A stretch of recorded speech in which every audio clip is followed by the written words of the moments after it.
Vous êtes en forme? J'espère. On commence une nouvelle série, comme Yana l'a mentionné. On vient de terminer notre série dans Romains. Je vous invite à aller écouter vraiment la série sur l'Épître aux Romains. Ça a été une série excellente parce que la lettre aux Romains est exceptionnelle. Maintenant, on commence une série qui est peut-être une des séries les plus importantes pour toi et pour moi, pour l'espoir, parce qu'à travers cette série-là, on va parler de deux vertus, peut-être parmi les plus grandes vertus chrétiennes, soit la reconnaissance, être reconnaissant, et la générosité. Ces deux qualités qui caractérisent le christianisme à travers toute l'histoire.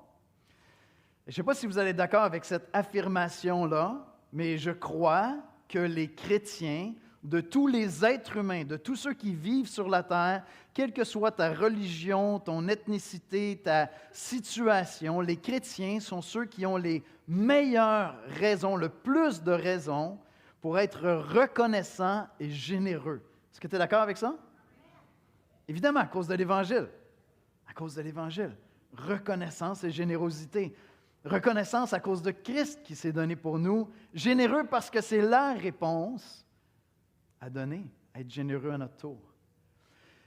Et donc, je veux t'inviter déjà, alors qu'on commence cette série-là, je veux t'inviter à prendre la décision ce matin. Moi, je t'invite à prendre la décision dans 40 minutes, d'accord? Tu as 40 minutes pour prendre une décision qui va orienter les 4 prochaines semaines. Et c'est de prendre la décision que tous les jours, pendant 4 semaines, tu vas t'appliquer à vivre la reconnaissance envers Dieu, l'exprimer et être généreux, comme Dieu te conduira à l'être. Donc, c'est une invitation que je te lance. Imagine un instant, pense à ton témoignage de vie chrétienne et imagine un instant que pendant les 4 prochaines semaines, chaque jour, tu t'appliques à être profondément reconnaissant et profondément généreux. Essaie de t'imaginer, là, ta personne, je ne vous nommerai pas, là, mais j'ai plein de noms, moi je vous vois. Imagine que toi, là, tu deviens super reconnaissant et super généreux pendant 4 semaines.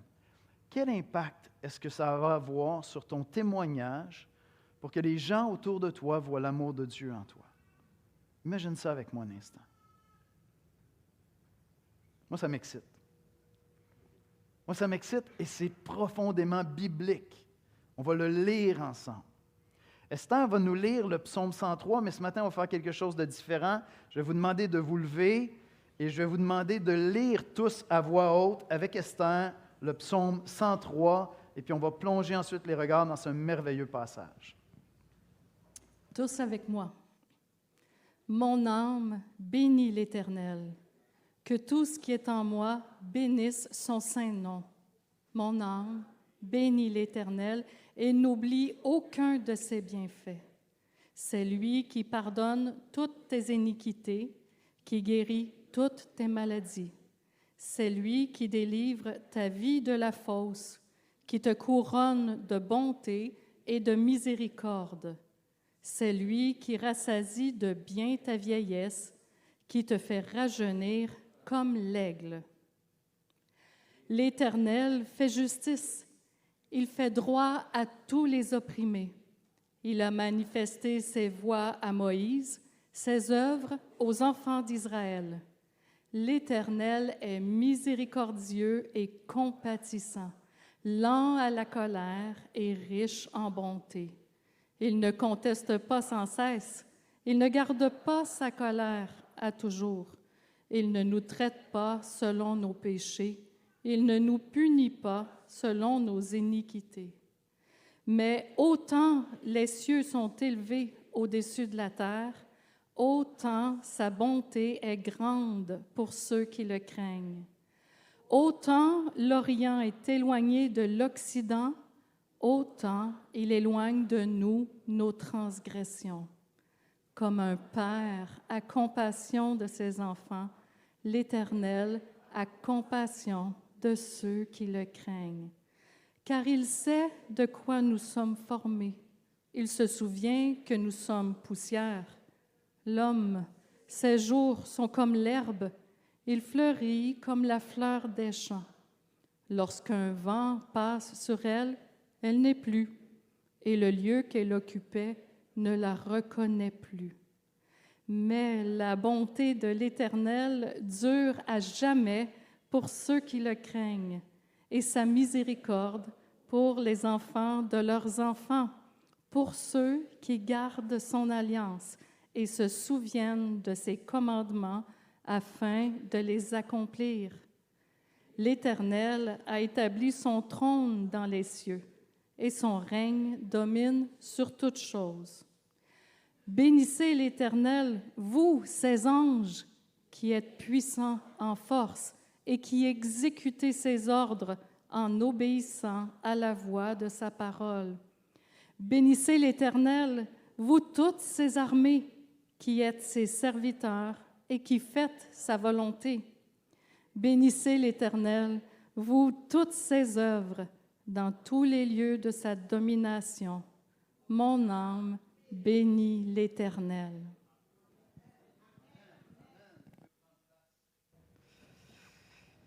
J'ai vu quelques rebelles. Il y en a qui ne sont pas bien avec ça à lire ensemble. Je suis comme, non, moi, je ne suis pas un mouton. Mais je vous invite cet après-midi à prendre le temps de lire à voix haute ce psaume-là pour vous-même. C'est vraiment précieux. L'apôtre Paul déclare quelque chose qui va exactement dans le même sens, mais qui est un défi incroyable. Un défi extrêmement difficile. Dans 1 Thessaloniciens 5,18, on lit ceci: « Rendez grâce en toutes choses, car c'est à votre égard la volonté de Dieu en Jésus-Christ. » C'est un énorme challenge. Rendez grâce en toutes choses. Dites merci en toutes circonstances. Il y a plusieurs personnes ici ce matin qui disent, Yannick, c'est n'importe quoi, ça. Tu n'as aucune idée de ce que je suis en train de traverser. Rendre grâce en toutes choses. Mais qu'est-ce qu'il pensait? Et qu'est-ce que Dieu avait en tête? Dites merci en toutes circonstances parce que vous êtes chrétiens et c'est ce que Dieu veut pour vous. Et là, on a toutes sortes de passages qui peuvent nous venir à l'esprit. Toutes choses concourent au bien de ceux qui aiment Dieu. Toutes choses, c'est peut-être les paroles qui éveillent des troubles, des questionnements, de la colère, de l'irritation dans des moments de souffrance. Dites merci en toutes circonstances. C'est un verset challengeant. Et ce matin, on dépose les fondements de cette série. Ce matin, on va se concentrer sur la reconnaissance. On se tourne vers cette auto-exhortation que David se fait à lui-même. David se parle à lui-même. Il a besoin de se rappeler, d'être reconnaissant pour les bienfaits de Dieu. Et ce matin, on dépose un fondement. Voici comment je résume l'exposé biblique de ce matin. L'ingratitude nous enferme en nous-mêmes, mais la reconnaissance nous fait lever les yeux vers Dieu. Est-ce que tu es d'accord avec ça? En d'autres mots, l'ingratitude me replie sur ce qui me manque. La reconnaissance me relève vers le Dieu qui m'a tout donné. Amen? Vers le Dieu qui m'a tout donné. Et ce matin, je vais être très, très, très concret parce qu'il y a un mouvement dans le psaume, donc je vous donne un mouvement, d'accord? Pour qu'on puisse pratiquer la reconnaissance. Regarde en arrière pour compter les bienfaits de Dieu. Regarde en haut vers celui de qui viennent les bienfaits de Dieu et regarde vers l'avenir, regarde en avant avec espérance parce que tu connais ce Dieu-là qui est toujours aimable et bon. Donc regarde en arrière, regarde en haut et puis regarde en avant. Et suivez ce mouvement-là avec moi et prends une décision. Il te reste à peu près 30 minutes pour prendre ta décision. Est-ce que pendant 4 semaines, de manière radicale et intentionnelle, avec moi, avec les pasteurs de cette Église, avec les leaders de cette Église, tu résous dans ton cœur, tu prends la décision d'être reconnaissant et généreux radicalement pendant 4 semaines? Radicalement. Regarde en arrière, souviens-toi de la grâce reçue. Notre problème, c'est l'oubli. Notre problème, ce n'est pas que Dieu n'est pas généreux. Dieu est bon et généreux. Mais notre problème fondamental, c'est l'oubli. Déjà au Québec, on connaît notre devise québécoise, une devise pour ne pas oublier. Pour ne pas oublier quoi? On ne sait peut-être pas, donc on a peut-être déjà oublié. Je me souviens, c'est la devise du Québec. Si vous allez voir l'Assemblée nationale, au-dessus de la porte, il est écrit « Je me souviens ». C'est une bonne devise. C'est une bonne devise. Et lorsqu'on fait des recherches pour voir, oui, mais on se souvient de quoi? Bien, on se souvient de nos origines, de notre histoire, du fait français, de notre identité, de nos croyances à l'époque catholique romaine. Mais c'est un bon principe, et c'est un principe qui peut soit nous écraser, soit nous élever. Parce qu'on peut vivre dans le passé, regarder en arrière, puis rester là. Jamais regarder en haut, jamais regarder en avant, jamais être dans la reconnaissance. Je trouve que cette devise-là est excellente pour les chrétiens. On a tellement d'enrichissement à apporter à cette devise. Je me souviens des bienfaits de l'Éternel. Amen? Je me souviens des bontés de l'Éternel. Est-ce que tout de suite, tu es en mesure d'évoquer dans ton esprit, en regardant dans le passé, pas aujourd'hui, pas demain, dans le passé, es-tu capable d'évoquer dans ton esprit 2 bienfaits que Dieu a eus pour toi? Fais-le. Est-ce qu'ils viennent spontanément? 2 bienfaits pour lesquels, dans ton cœur, ce n'est pas théorique. Oui, c'est vrai. Non, il y a de la reconnaissance. C'est là, c'est fort. Est-ce que tu en as 2? Tu devrais en avoir 1000. Et si tu prends la bonne décision ce matin, dans 4 semaines, tu vas en avoir 1000 à tous les jours. Je le garantis. Parce qu'ils sont nombreux, les bienfaits de Dieu. Je pense que c'est une excellente devise. Ça devrait être la devise des chrétiens. Je me souviens des bienfaits de Dieu. David s'exhorte lui-même et il dit « Bénis l'Éternel ». Évidemment, je ne peux pas faire du bien à Dieu, sinon dire sa gloire et sa majesté. Et c'est ça que ça veut dire, bénir l'Éternel. C'est avec mes lèvres, je vais lui rendre la gloire, je vais être reconnaissant, je vais le bénir pour tout le bien qu'il m'a fait. Et David va s'auto-exhorter lui-même. Bénis l'Éternel, que tout ce qui respire en moi bénisse son saint nom. On n'est pas dans quelque chose d'intellectuel, de froid, de « Ah oui, bien sûr, je reconnais que tu as fait des bonnes choses. » Non, avec tout ce qui respire, tout ce qui est en moi, toute ma passion, tout mon être est porté dans l'exaltation. Comme si le Canadien avait gagné la Coupe Stanley.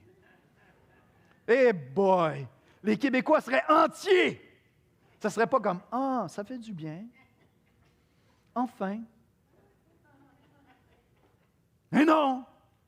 Que tout ce qui respire loue l'Éternel, que tout ce qui est en moi bénisse son saint nom et n'oublie aucun de ses bienfaits. Pense à une saison où Dieu t'a béni. Puis ton cœur était porté dans la reconnaissance, même dans l'exaltation de cette bénédiction-là. Quelle joie ça produit en nous. Quel témoignage puissant nous rendons à Dieu simplement en étant reconnaissants. Et le problème, c'est que nous oublions. Puis ce problème-là a un seul remède, c'est de se souvenir. C'est d'être intentionnel. Personnellement, j'ai un journal personnel qui n'est pas ça.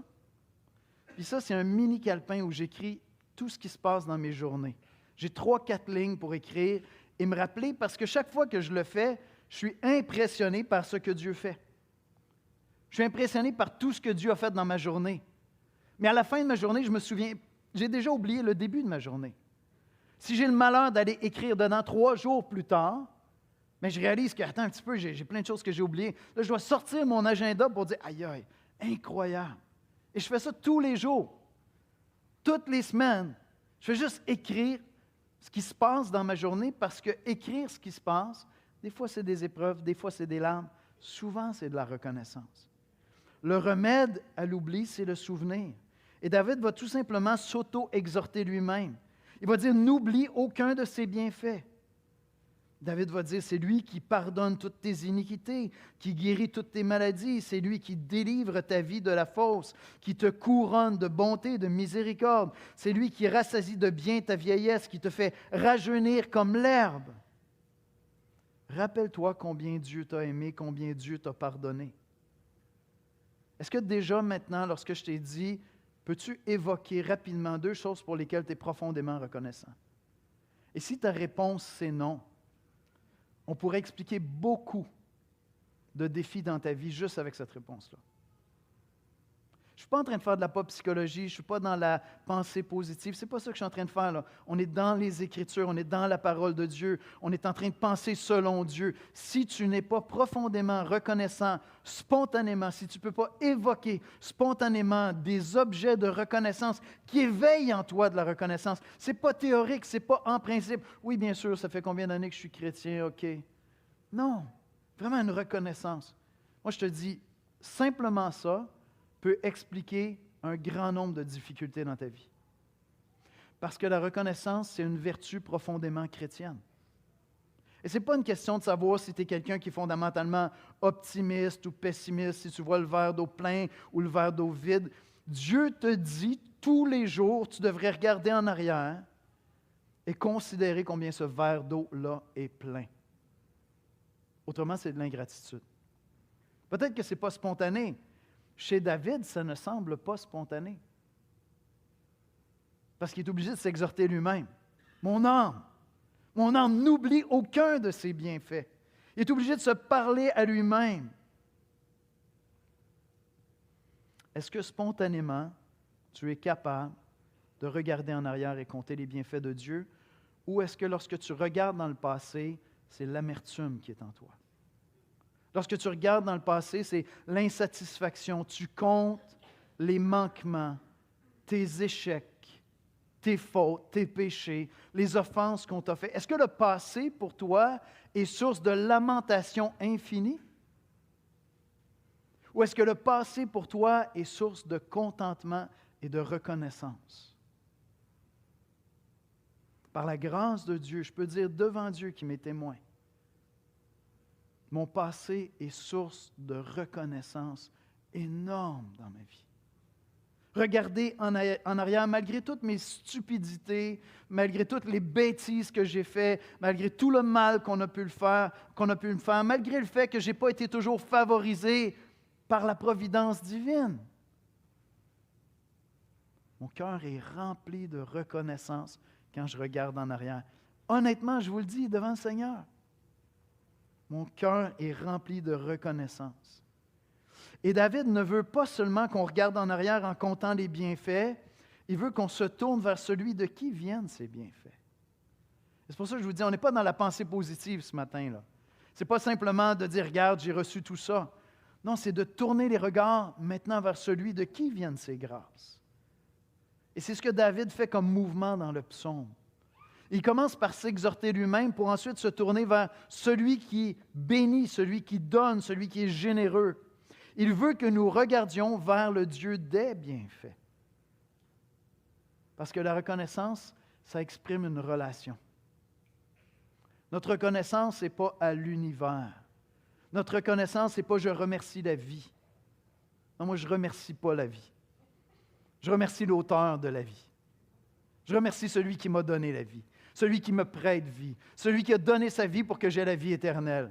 Je ne remercie pas la vie. La vie, elle n'a rien à cirer que je la remercie. Mais Dieu, l'auteur de la vie.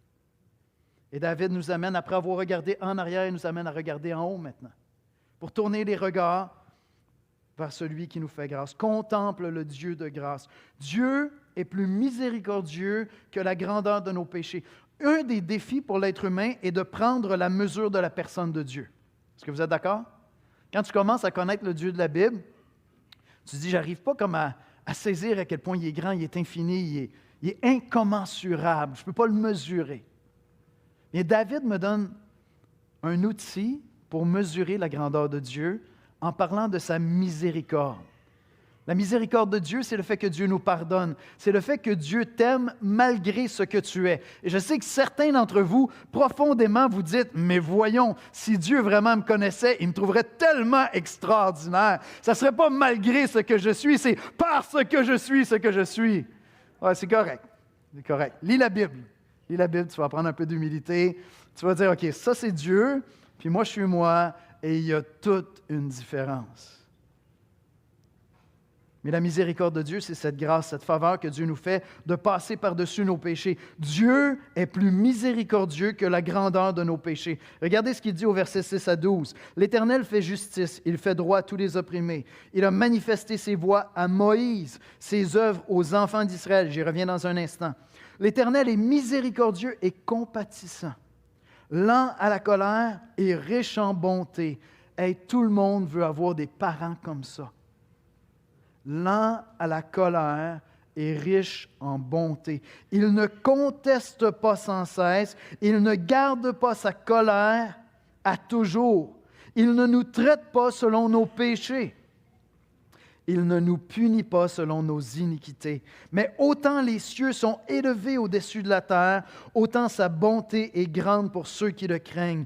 Autant l'Orient est éloigné de l'Occident, autant il éloigne de nous nos transgressions. Au verset 8, il dit « L'Éternel est miséricordieux et compatissant, lent à la colère et riche en bonté. » Voyez-vous, ce que David fait, c'est qu'il dit « Ferme les yeux un instant, je t'invite à le faire, puis pense à la chose qui te fait le plus honte quand tu penses à Dieu et quand tu penses aux hommes.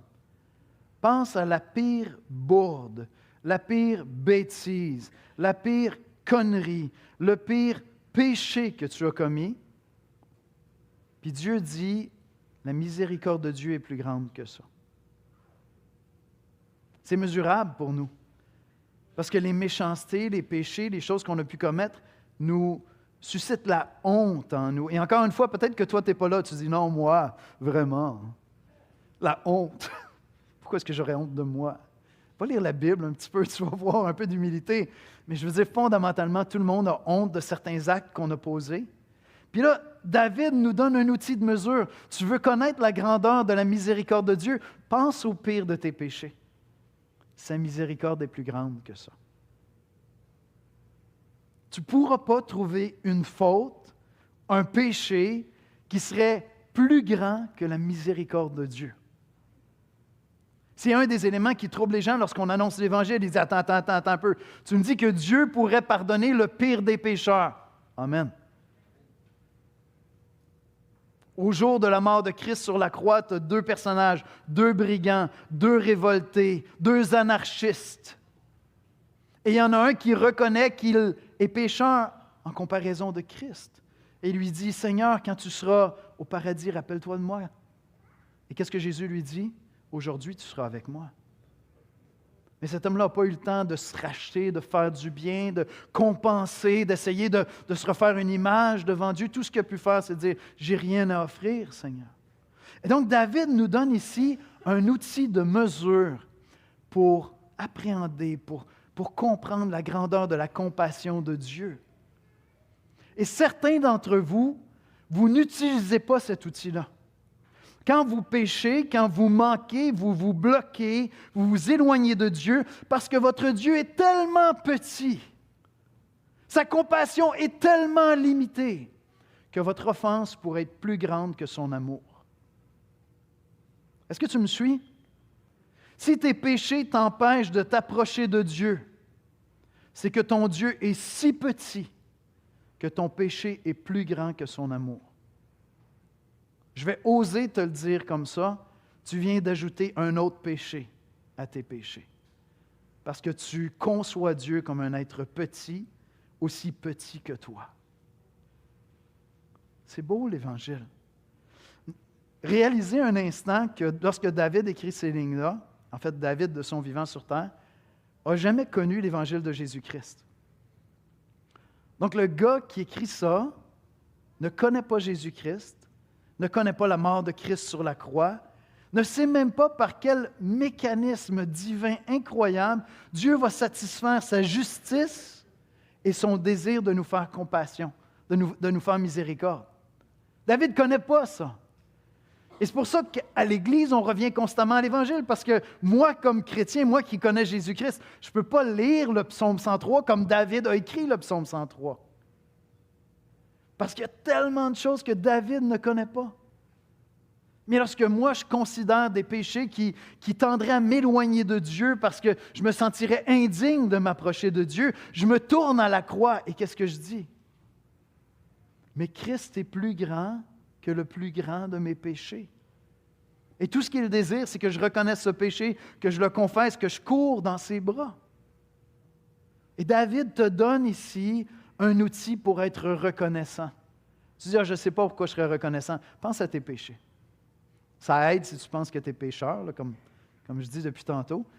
Mais pense à tes péchés. Puis David nous donne une mesure. Mais David ne s'arrête pas là parce que ce n'est pas suffisant encore. David va aller plus loin que ça encore. Je trouve ça intéressant. David place ça dans le contexte de la mémoire, de se rappeler, de ne pas oublier. N'oublie aucun des bienfaits de Dieu. Il y a une citation de John Newton. Je ne sais pas si vous connaissez John Newton. Vous savez quel chant il a écrit? Amazing Grace, grâce infinie. John Newton était un grand pécheur devant l'Éternel. Il a été négrier. Donc, il conduisait un navire qui faisait la traite des esclaves.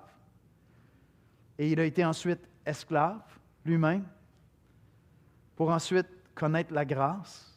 Et c'est de là que vient ce chant extraordinaire. Et John Newton dit ceci, « Ma mémoire, alors qu'il vieillissait à la fin de sa vie, est aveugle. » Évidemment, il parle à la mémoire. « Ma mémoire s'efface presque entièrement, mais je me souviens de deux choses. Je suis un grand pécheur et Christ est un grand sauveur. » Je suis un grand pécheur et Christ est un grand sauveur. Dieu te donne un outil pour aller dans la reconnaissance en essayant d'envisager la grandeur de son pardon par la grandeur de tes péchés. Et il ne s'arrête pas là. Et il ne s'arrête pas là. La grâce de Dieu dépasse tout ce que nous pouvons mesurer. David va aller plus loin en disant, ça serait encore limiter Dieu parce que finalement, tu trouves le pire de tes péchés puis tu te dis, OK, Dieu peut couvrir même ça. Oui, mais même ça, c'est encore limiter Dieu. Dieu est plus grand que le plus grand de tes péchés. Il est infiniment plus grand et plus bon. Il y a plus de bonté que le plus grand de tes péchés pourrait même demander infiniment plus. Regardez ce qu'on lit au verset 11 à 14. « Mais autant les cieux sont élevés au-dessus de la terre, autant sa bonté est grande pour ceux qui le craignent. » Et c'est quoi la crainte ici? C'est prendre la mesure de Dieu. Si tu es de ces personnes qui disent « Moi, je n'ai pas besoin de la grâce de Dieu », tu n'as aucune notion de la crainte de Dieu. Non, tu souffres d'une arrogance qui te rend aveugle incroyablement, hein? Parce que tu penses que tu peux te présenter devant Dieu et te dire « Regarde, bonhomme, on va régler ça, là. » Mais tu n'as aucune connaissance de Dieu si tu n'as aucune crainte de Dieu. Mais en même temps, ce Dieu qu'on craint, c'est ce Dieu qu'on sait nous aimer. Et donc, c'est simplement prendre la mesure de la réalité. C'est ça, craindre Dieu, c'est être lucide. Fondamentalement, c'est ça. Sachant qu'il m'aime infiniment. Mais autant les cieux sont élevés au-dessus de la terre, autant sa bonté est grande pour ceux qui le craignent. Autant l'Orient est éloigné de l'Occident, autant il éloigne de nous nos transgressions. Comme un père a compassion de ses enfants, l'Éternel a compassion de ceux qui le craignent. Et il sait de quoi nous sommes formés, il se souvient que nous sommes poussière. Hudson Taylor, un grand missionnaire, a dit ceci, « Je ne cherche pas une grande foi, mais un grand Dieu. » Et lorsque David nous dit, s'exhorte lui-même en disant « compte ses bienfaits » et qu'ensuite de ça, il dit « regarde à Dieu », il est en train de dire « prends la grandeur, prends la mesure de la grandeur de Dieu. » Parce que en te perdant dans la contemplation de la grandeur de Dieu et de ses bontés, ton cœur va être rempli de reconnaissance. Ce Dieu-là infini, infiniment bon, est tout près de moi. Tout près de ceux qui le craignent, de ceux qui cherchent à marcher dans ses voies. Et à ce moment-là, mon cœur est rempli de reconnaissance. Et les chrétiens, parce qu'on a compris l'Évangile de Jésus-Christ, on a plus de raisons que tous les hommes sur la terre d'être habités de reconnaissance. C'est intéressant parce qu'un des défis avec la reconnaissance, c'est l'amertume que produit dans le cœur humain la brièveté de la vie. À quelque part, on lit un passage comme ça, puis on se dit, c'est cute, c'est sympathique, Je regarde en arrière, je compte les bienfaits, j'essaie de mettre de côté les souffrances, les amertumes. Je me concentre sur ce qu'il y a de bien. Je regarde vers Dieu, il m'a aimé, c'est merveilleux. Oui, mais après, je vais mourir dans quelques années. Ma santé est en train de décliner. J'enterre mes amis. J'ai des gens qui me font du mal. La vie est difficile. Ça ne change pas grand-chose au fait que la vie est difficile. Et ce que j'aime dans ce psaume, c'est que David est profondément lucide. David est conscient dans le psaume lui-même, il va aborder cette question-là. Et c'est pour ça que ce mouvement que je vous propose de dire « regarde en arrière, regarde en haut, regarde en avant », c'est parce que lorsque je regarde en avant, en vieillissant, je suis tenté par l'amertume. Moi, je regarde les gens qui me précèdent actuellement et je les divise en deux groupes chez les chrétiens.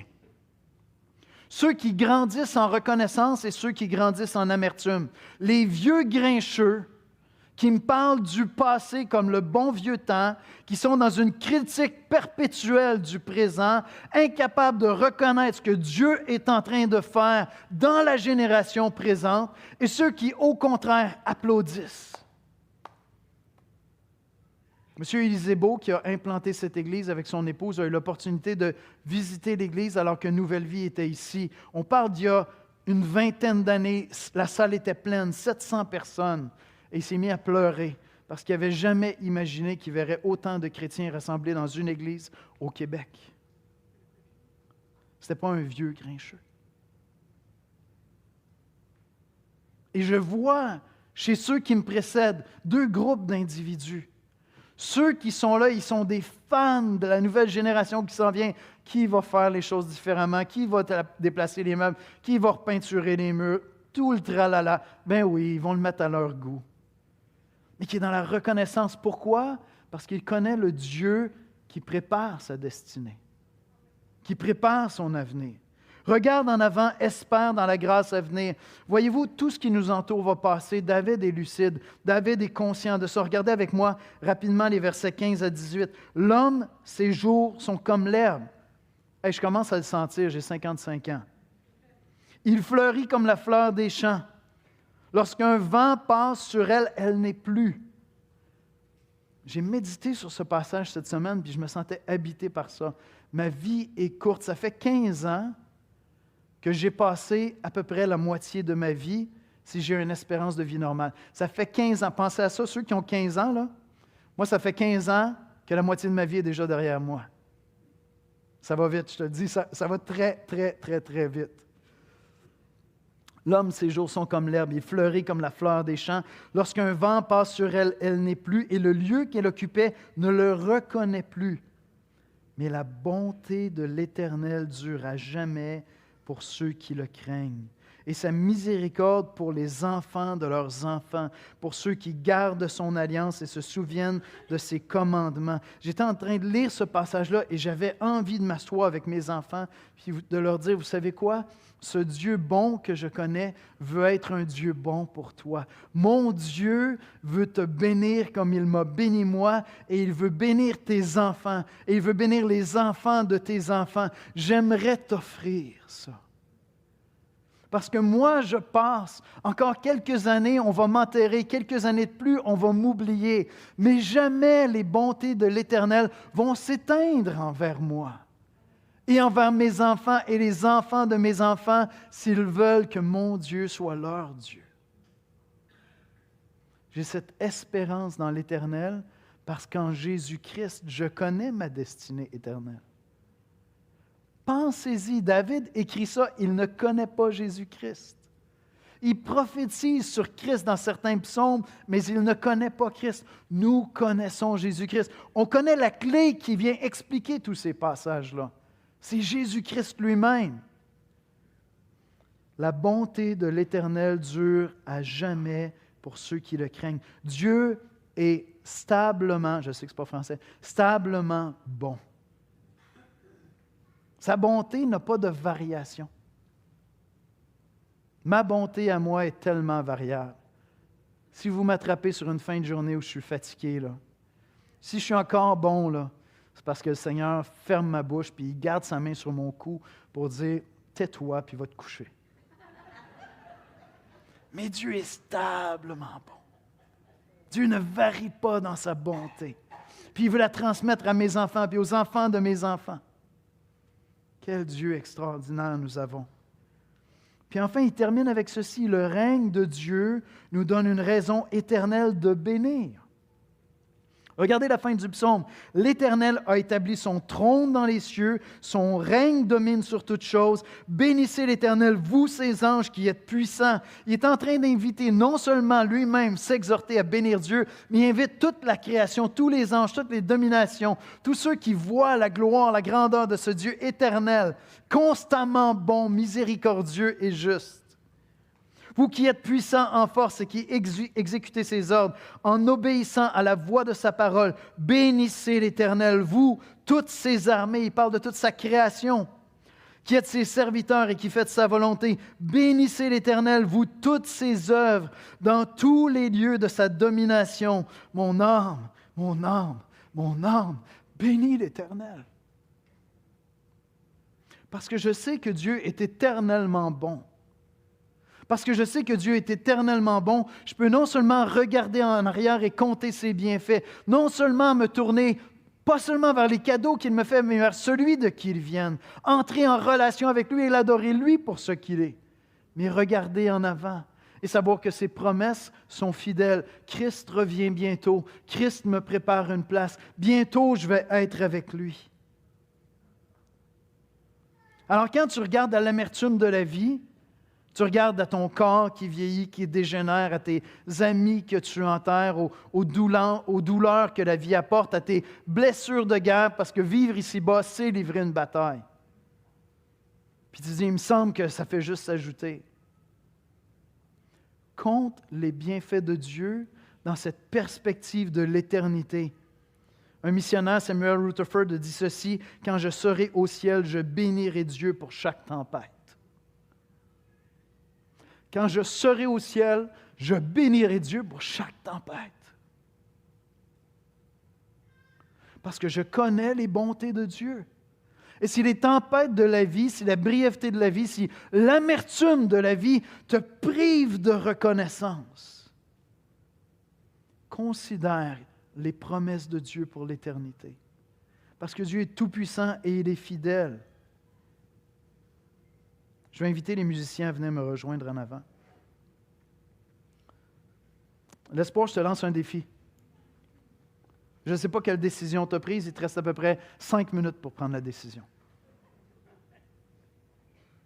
La décision que tu as à prendre ce matin, c'est est-ce que tu décides que pour les 4 prochaines semaines, on va te le rappeler chaque semaine, on est dans cette série Reconnaissance et générosité. Est-ce que tu prends la décision ce matin, on va prendre le repas du Seigneur, tu vas avoir encore plus de raisons d'être dans la reconnaissance. On va se rappeler ce que Christ a fait pour nous.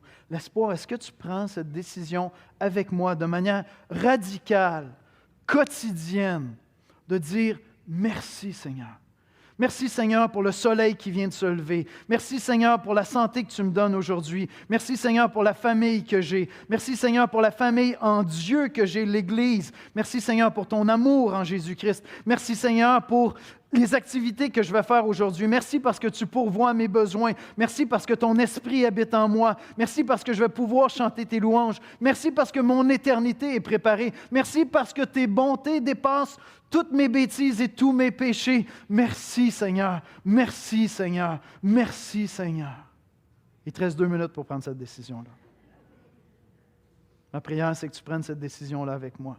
Et que tu rêves avec moi du témoignage puissant que Dieu va produire avec toi, avec moi, avec cette Église.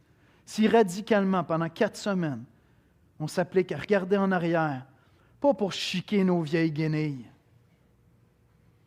pas pour nourrir de l'amertume et du ressentiment, mais pour voir tous les bienfaits de Dieu.